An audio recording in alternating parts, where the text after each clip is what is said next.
रमेश अब बड़ा हो गया था, पढ़ लिख कर अब उसकी एक अच्छी सी नौकरी एक शहर में भी लग गई थी। कुछ दिनों के बाद उसके माँ बाप ने उसकी शादी एक सुंदर और सुशील लड़की से करा दिया, जो कि वह भी नौकरी करती थी। अब रमेश और पत्नी दोनों जॉब करते हुए एक साथ ही शहर में बस गए थे। कुछ दिनों के पश्चात रमेश के पिताजी भी अब इस दुनिया को छोड़कर चले गए, जिसके बाद उसकी माँ एकदम सी अकेले सी हो गई।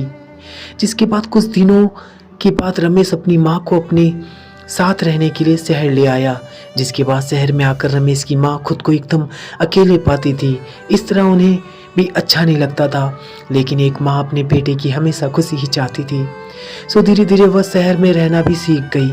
लेकिन रमेश और उसकी पत्नी हमेशा अपनी माँ को समझाते रहते थे कि ऐसे मत करो, ये मत करो। मतलब कि वे अपने आगे माँ को गांव की एक तरह से गंवार ही समझते थे। लेकिन माँ की दिल तो हमेशा ही अपने बच्चों के लिए बड़ा होता है, सो वो भी चुपचाप सुनकर हाँ में हाँ मिलाकर रह जाती थी। एक दिन की बात है, सुबह रमेश की पत्नी को ऑफिस जल्दी जाना था, सो वह सब कुछ जल्दी से तैयार करके रमेश का खाना पैक करके ऑफिस चली गई। फिर इसके बाद रमेश भी जल्दी जल्दी तैयार होकर ऑफिस निकल गया था। फिर कुछ समय बाद रमेश की माँ ने देखा कि उसका बेटा तो खाने का लंच बॉक्स तो घर पर ही भूल गया है। तो माँ ने बिना देर करते फटाफट ऑफिस पहुंच गई और पास में एक कुर्सी पर बैठ गई, क्योंकि कंपनी में बाहर के व्यक्तियों को अंदर जाने के लिए मना था।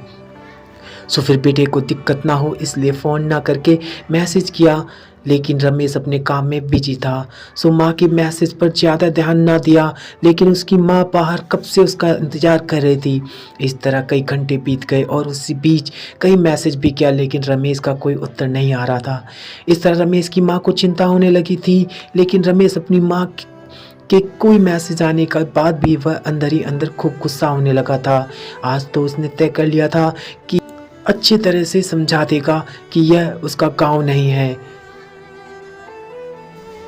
जो कुछ भी मनमानी करती रहेगी।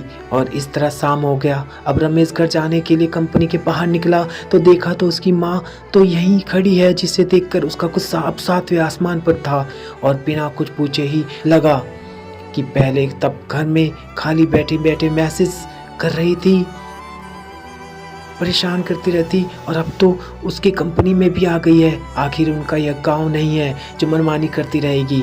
समझते हुए देर ना लगी कि वह अपना खाना भूल गया था, जिसे माँ ने उसे देने के लिए यहाँ आई थी। इसके बाद रमेश की माँ बोली, बेटा भले ही तुम बड़े हो गए हो, बड़े शहर में रहने लगे हो, भले ही तुम्हें अच्छे बुरे की ज़्यादा समझ आ गई हो, लेकिन मेरे लिए आज भी मेरे कलेजे का टुकड़ा ही हो, जिसे मैंने बचपन से लेकर आज तक पालते हुए आ रही हूँ। रमेश को अब आंखें खुल चुकी थी कि आखिर उसकी माँ उसकी परवाह करते हुए खाना लेके आई थी, जिसे वह बिना सोचे समझे अपनी माँ को ही डांटे जा रहा था। अब वह अपने किए हुए पर बहुत पछतावा हो रहा था, जिसे देखकर माँ ने उसे एक बार फिर से अपने गले लगा लिया। और इस तरह रमेश अब आगे से खुद को माँ के लिए बदल लिया। अब उनकी पहले से ज़्यादा अच्छे से देखभाल करने लगा था, जिसके बाद माँ को अब शहर भी अच्छा लगने लगा था, क्योंकि अब उसका बेटा फिर से उसे मिल गया था।